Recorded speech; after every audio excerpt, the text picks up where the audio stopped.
Welcome, ladies and gentlemen, to this new video. So this is going to be a bit of a different format. What we're going to do here is, instead of playing GAC, we're going to review how I did in my GAC. So this way I can give my thoughts and process like after the fact, not as I play it, but a bit more as in, all right, I did this battle, what did I think about it, which can be more interesting than going through like the, the whole battle and being boring or whatever.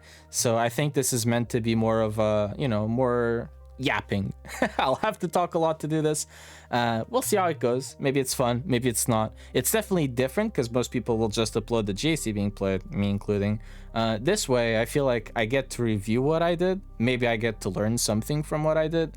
And the more important part is, well, at least for me, convenience wise, editing the whole stream into video is not a very productive way to use my time. It's very time consuming, and then I end up like just not doing more videos, right? So maybe sitting down a bit, reviewing this, just talking, and then doing like some small little things with OBS to prevent myself from editing, I think it's maybe a bit more beneficial. So we'll try this, we'll give this a go, we'll see how it turns out. All right, so with this first battle, I did, okay, it's recording, cool. So with this first battle, I see Rey, I have to play this Cere Malicos SK team. Now, EPMR used to work well, but I feel like nowadays you just see that the risk is so much lower when you play Cere Malicos and Starkiller. Right now, Rey also has her Datacron, so she's kind of pretty strong on defense as well. But this team just kind of destroys pretty much almost every Rey comp out there. And yeah, I mean, it's pretty good. You just use this, you smash your buttons, and your Malicos does a ton of damage. I mean, Starkiller Basic just did that. I mean, what else do you want, right? Like, this is a fantastic team. And, well, it's very expensive. It's 7 Omicrons, right? To get it to work.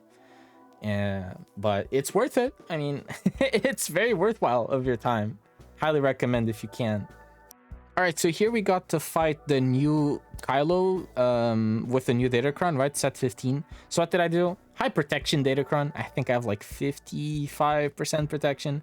Doesn't really matter what the stats are, level 6, level 9. That's all. What matters is coin damage. When you get Jedi Master Luke to hit a ton, well, you get any Jedi to use this lead ability, deal a ton of damage and kill people, you're very happy. So what do? I focus Hux first. It's important to cooldown increase him. And then, well, I guess I got kind of lucky with the ability blocks. And there's also a dodge on JKR that I end up getting here that turns out to be kind of crucial. Also, really annoying the way I play this, because, like, there was never a good opportunity to use a JKL basic on crew, and I just, like, I would send in that big damage on Kylo. Also, with the Kylo ramping damage, look at that health steal. It's crazy because there's none of that on the new set of Datacrons, and JML took a beating. But if you get Savior from JKR, so it's not like it's that bad. Yeah, this dodge here was big. It would have procced Savior on JKR, so it wouldn't be that bad. But yeah, this battle seems pretty okay if you're using Jedi Master Luke to counter the new Kylo, so shouldn't be too worried about this in my opinion. So another team we played here, Sidious. He has like 87% win rate against this specific comp. I think Holdo variants are a little bit more complicated, but I don't know if it's still reliable, but this looks pretty reliable. Now, the thing that is a bit weird in this battle there, yeah, 7 dots on Zorii doesn't kill. Why? Level 6, because Finn has the blue buff thing, so they don't die yet. So that's the only thing that gets a bit weird, but Sidious just carries, he's so good. Then here with Dash on Chewie, I just picked Rogue One. Rogue One, I feel like it's going to be a very important team this season on your offense arsenal, because you can use Rogue One to kill certain Tusken comps. I mean, not always, right? But like DTMG, I feel like Rogue One is going to be very important in the space of 3v3. So if you get something like Dash on Chewie, I feel like it's a bit expensive, but yeah, I mean, Rogue One just, this team is back. It's back on serious duty. Also, Dash on Chewie, I believe, is an offense team, because Dash on Chewie will murder any Afro you'll see and can just be very versatile in how you use it. And it's just, good against a lot of teams. Then here, we also played Maul against Keller and Beck. And in this team, I'm very convinced I made mistakes when I played this battle. Well, spoiler alert, I did lose. But I think the big mistake here is that you can trust your Maul to dump his stacks and deal a ton of damage still because of the assists between Imperial Super Commando and Gar Saxon. I think those assists are more than enough to deal a ton of damage against this team, and you shouldn't greed it for the 5 stacks. Now, that being said, I do get my 5 stacks, and it works out great. But there's another thing to keep in mind, which is this part. With my targeting, I was like, oh, well, you know, 2 stacks, I should just go for Kellenbach. Wrong. You should focus Yoda, get that kill before, you know, this happens. Beck gets his savior, gets his full TM reset. Now I don't have damage to kill the Yoda, and the cleanup kind of sucks, right? Well, it's not that bad, but they do a ton of damage. The more correct approach to this is something that I played later on, so maybe spoilers if you're really looking into this here at the bottom side. Also, PC client. I did get the code midstream, so that was fantastic. Thank you, Mello. And I got a code midstream so I could, you know, play on the computer version as well on both my accounts, which is fantastic. But that being said, the way I play this here was just focusing more on these guys. I think that was, yeah, that was just counters. This is my first move. So now we just go all in. We kill the Maze, kill the Ahsoka, and then you can 1v1 Kellenbach, right? And you're in a great situation to be here. Like, you get Savior, whatever, doesn't matter. Like, you just destroy this team. So that's good. Yeah, look at this damage. Yeah, then you go through protection, and you're very happy. So that's more the way I play this one.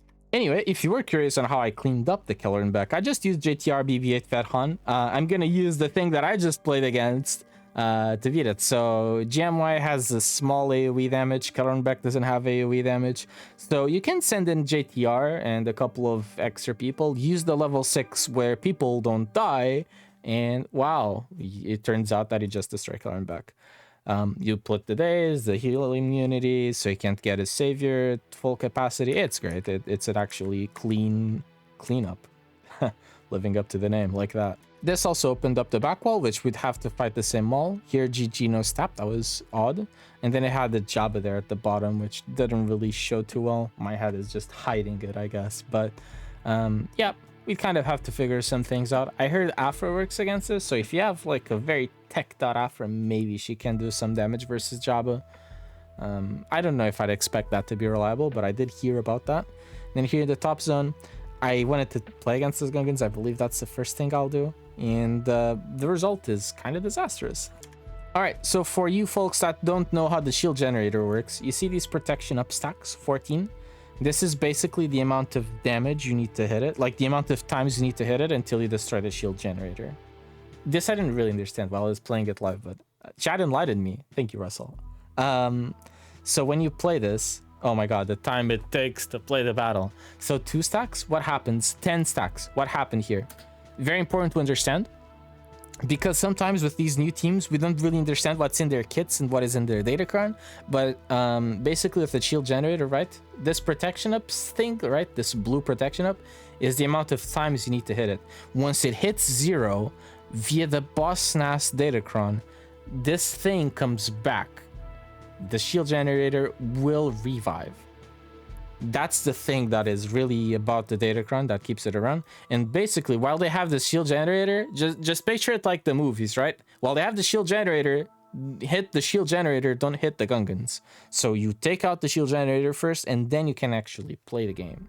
So that's how you should keep this part in mind. And well, what happens here is I get to kill the shield generator, but like they deal so much damage, they kill my team, and I don't do anything.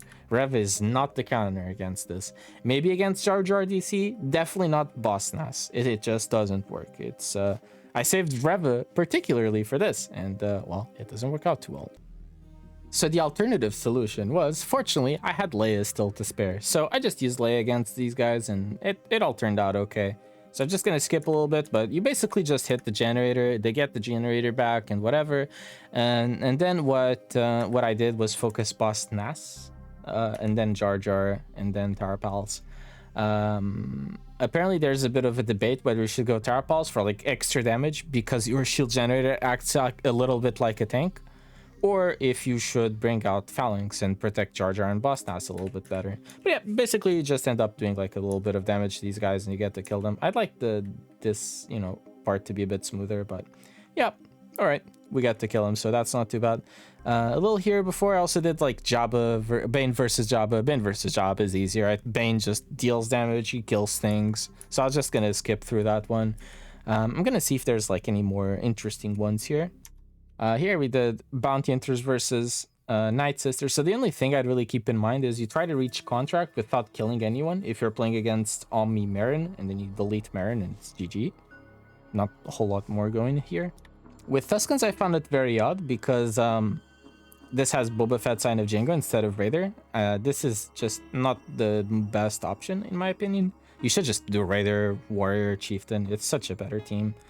But that being said, oh, I thought it was me again. Just the screen. Okay. With this Chieftain team, well, they just kind of die with the Padme Gideon combination, but I was also using the Padme level 9, so like this is just OP. Honestly, I don't know if this is good use of my Padme, because, well, I don't know. It's difficult to say. If you have JMK, Cat, GK, and you play the mirror match, then their cat can still kill your cat by ignoring taunt, and GK doesn't really serve his purpose. But against other teams, maybe GK is better than Padme. That being said, Padme, I didn't really get good use out of her on offense, so maybe I'll try her on defense and see how she performs next time. The thing about it is, you know, you think you need a tank on the JMK team, and in 3v3, it's very difficult to slot in Padme. 4v4, it would be easier. 5v5, very easy to slot in Padme. 3v3 is a bit more difficult because you do want that tank, but maybe just don't need one. I don't know. Maybe I'll try that next round with just JMK, Cat, Padme. See how it works, because I'm not very happy with this Padme utility with Gidmé. I'm not really sure what she's really killing that you need this for, because maybe Padme just offers a lot more in defense. We'll see. All right, here we got the upgrade in between because there were some codes that were launched and I got to use them, and oh my god, look at the smoothness on this. It's fantastic. It's amazing. It's lovely. Anyway, Traya versus Maul. This is a classic one, right? This was done for a while. Basically, people attack out of turn. They're very low HP. You annihilate Maul. GG. It's not that difficult. So it's a good counter. And I don't really have a whole lot more interesting battles, I don't think, in here, because then we did Lord Vader Railguard versus Qui-Gon, and, well, Lord Vader just ignores the whole Qui-Gon condition thing, and you make Lord Vader just work pretty well. So I think I'm going to skip through most of these battles that don't matter as much, and I'm going to go through the more spicy ones still. So basically, I skipped, like, the whole rest of the other JC. There was a bit of overkilling. I guess this is something we can do with reviews. I just skipped the whole battles where we do overkills. So yay, that's kind of fun. Also, I skipped ships. I don't know if you guys want to see like ship reviews, but it's always the same fleets, right? So there's not a whole lot to it unless you just want to hear it from me, which, well, I'm happy to do if you'd like. But let's just go through these whole squads. Also, if you're watching right now, you can always drop that like and subscribe if you're watching the video, because you're like 13 minutes deep. Anyway, that being said, how do you play Bane versus Rey? Well, with this datacron, it's very simple. You just click buttons right to left. You have, well, except with Sith Assassin. With Sith Assassin, just don't use her middle. You don't want her to stealth. You want them to spread the damage around. But with Bane, it's like right to left, right? You have the third ability, you use it. You have the middle ability, you use it. Then Red Trooper dies, and you get your right side ability again, right? You get like a cooldown reset when a Sith ally dies. You just do that. And then you whack a Bane, you kill Rey, you kill these guys again. It's just how it plays. That, like, Bane just has no thought process into it. Right to left. Boom. Easy. All right, so another use you may give is Lord Vader is back to being a half-decent team on defense, in my opinion, right? Lord Vader, Maul Railguard, or Thrawn, whatever you end up putting here. I think this team can be good again on defense. You can't just use Bo-Katan to obliterate this like we used to in set 13. That being said, I believe that team still works if you have like the whole Omicron shenanigan stuff going on. You have that team really decked out, but you have to give it some really serious love. So if that is the case, that's something that you can do. But that is way more expensive, right? Like the Noami is on Bo-Katan and she just shreds through the team anyway. Anyway, high protection Datacron on JMLS. Lead ability kills things, and that's just how he works. 50+% protection and you kill everything, right? Works for Kylo, works for Lord Vader. Another thing that I really like to keep in mind when I play this battle, and I feel like I always say this when I'm playing it on stream, is cooldown increased Lord Vader, cooldown increased Lord Vader, cooldown increased Lord Vader. So with a comp like this, you mark Lord Vader, you use the cooldown increase with JML over ulting, you always swap turns to Jedi Master Luke, and that's just how you play it. Why? Because if Lord Vader gets to use his middle ability, he gets a ton of ult charge. If he uses the AoE days, it kind of sucks because it deals a ton of damage and your JKR just dies very fast. He's mostly health modded, very low protection, so you can't really mod him for protection. So as long as you cooldown increase Lord Vader, you'll be fine. You'll be chilling. Like ability blocks, they can work, yeah, it's cool, but you get so much cooldown increase with these guys. If you can have both ability block and cooldown increase, whatever, you know, just make something that works for you, but keep in mind, don't let Lord Vader use his cooldowns and you'll be doing great. All right, another battle that may be of interest, but more from the other point of view. I feel like if you're facing a Leia on defense, you'd be interested in seeing how Jabba works against Leia.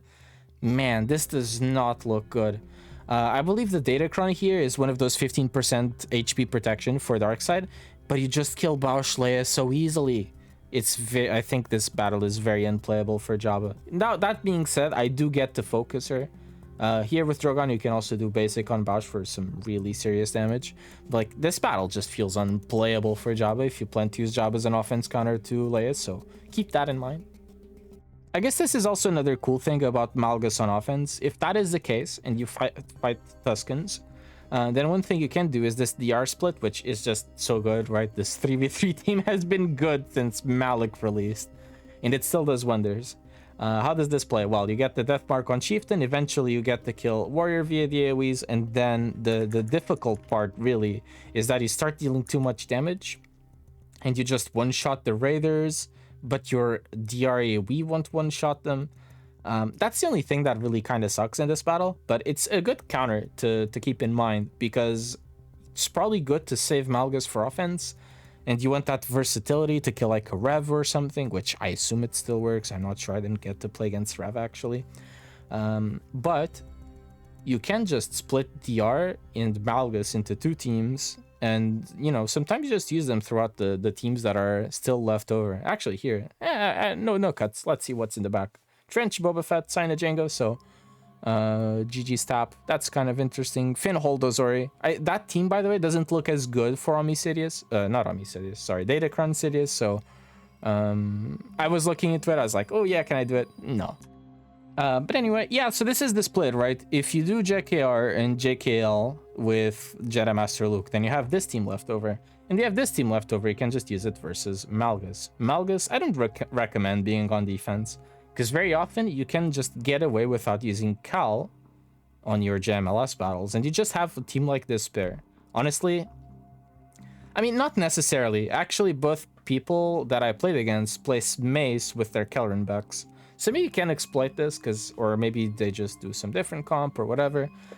This comp is very reliable against this Malgus team, so maybe this is something to consider, maybe not, not sure, we'll see. But in my personal opinion, I would never place Malgus right now. I think it's just too easy to use Calcestis against, so that's something I'd keep in mind. I'm also going to skip through like most of these, like, you know, Cecil versus Gas or whatever. I'm going to skip through most of those things and see what other fun battles are here. Oh, also, this counter is good again. We're talking about Rogue One being a beast on offense. This is absolutely one of the battles that we'll be doing a lot of the time, which is going to be Rogue One versus DTMG. I think if you save Padme for offense and you have, there's something good to do with that Padme level 9. I'm sure there is, and I haven't seen what that is yet. When .gg is around, we'll find out. But until then, there's probably no point in not putting Gid in here. Sure, he's a fantastic 3v3 unit because you can just put him in so many different teams. But, you know, until then, you know, unless you're doing Padme Gideon, just put Gideon here with Scout. I think this is perfectly fine. I did place Death third, I think, because I did want to do Padme Gideon on offense, just in case, right? Have that team around. Maybe there's something good for them, some good angle here and there. But Death Trooper, you know, there could be some cooldown increase that you get to do that really sucks for the Rogue One team, or some Death Mark, whatever. It's just super unlikely. This Rogue One counter is just really good. Oh yeah, also, I mean, you know, I'm showing this one, but this is personally the way I've been handling most of Finn's Zoris. Just use Lord Vader, and he crushes this team. Here, Coldblade on Holdo, I believe, was a good idea, because that way you get rid of her blue buff, you know, the 100% health thing. Right off the bat, you get rid of that pretty early on, because she kind of becomes the threat, and then, you know, you get through Zorii, Finn, you have AoE damage, your Lord Vader ramps, it's good stuff. Alright, GG STAP Magna. Now, this may be a team that you'll see more often, but I'm using Starkiller. I don't know if the interest for you is this high, but maybe if you don't have the Malgus team decked out and you use Bane versus Rey the way I had to do on this account, you know, then maybe this is interesting. It's probably not the highest banner count battle at all. Definitely not. I mean, look at this. 56. And maybe not that bad, but probably there's some better use for Starkiller out here, like Gas or whatever. Probably not that bad, really, yeah. But how do I end up clearing through this? Let me see if there's any more fun con. Okay, no more real fun counters. So except for this lineup, he placed Slave 1 in the starting lineup instead of IG, which is an interesting triple attacker variant that I have not seen often. So I try to play this one as if it's like a normal triple attacker. Kill Slave 1 as if it's IG, and then you remove the stealth from Xanadu Blood, and you kind of just play it out like that. Here, I could have basic Cad Bane, but I wasn't sure if that's the play. But stunning Xanadu Blood doesn't seem like that bad of an idea anyway. And then you just do your normal things. These guys kind of stall out a little bit. I think I misplay a little bit throughout this battle. But yeah, I mean, this is pretty much it. So this way, the video is a lot shorter. And we clean out a lot of the overkill battles, and I just kind of explain the battles that are like the most important cores of the battle instead of playing it all. Let me know if this is more interesting, because I believe, you know, I just talk a whole lot more. But at least it's all completely dedicated to YouTube, so we'll see how it goes. Let me know what you think about this format in the comments below. Thank you so much for watching. I'm Infinim, and I'll be back on the next video. Take care and bye!